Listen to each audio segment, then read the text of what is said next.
It's so natural. Everybody dreams every single night. Lucidity, I mean, there are so many moments of lucidity, and I think many people are far more lucid in their dreams than they may even think.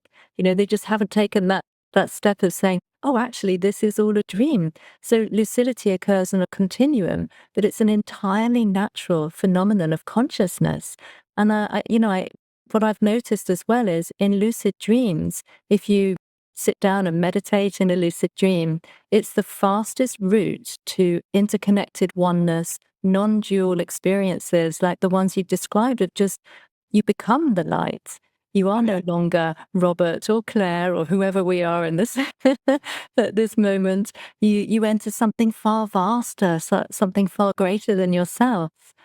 I'm walking down a dusty trail, and then I think, wait a second, how did I get here? And I realize it's a lucid dream.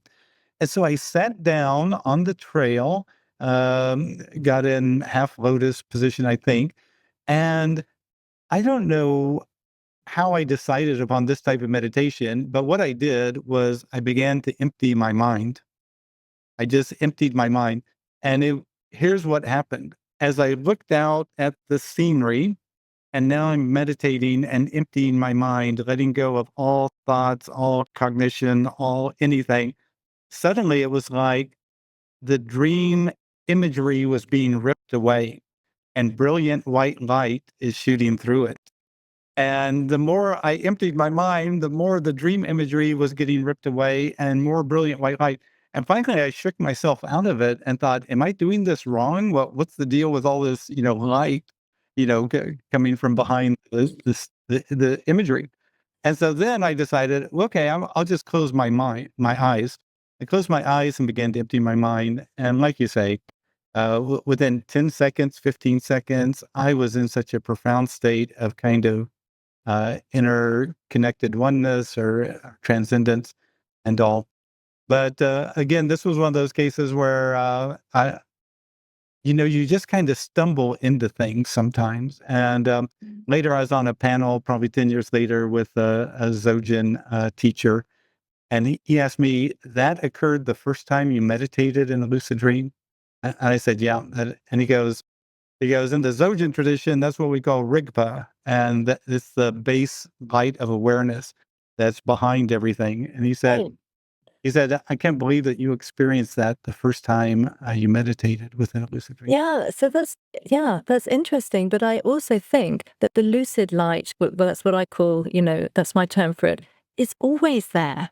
It's there right now, It's like I've had experiences where I've just been very tired and I've lain down on my bed. And then within seconds, the room fills with this light and I'm suspended in this light. It's always there. And, I know there are loads of different traditions and ways of reaching it. And I love reading about the Tibetan dream yoga that we've just been mentioning, because like you say, it resonated with me so much that, as you said as well, somebody's written this all down. It's amazing to have that. But I think it's important to remember that this light is always there. I mean, I've had experiences in the lucid black void where you just feel like you're floating in infinite black space. And then I've just waited and I've rested in awareness.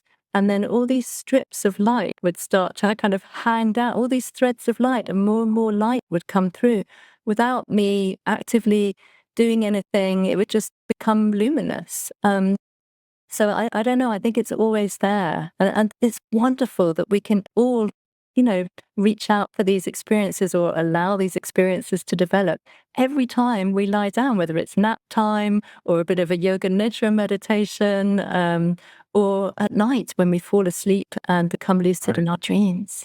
Right. No, I agree with you. It's there all the time. It's behind phenomenal awareness. And with the right shift of focus, you can connect with it. And so it's great that there's some techniques out there.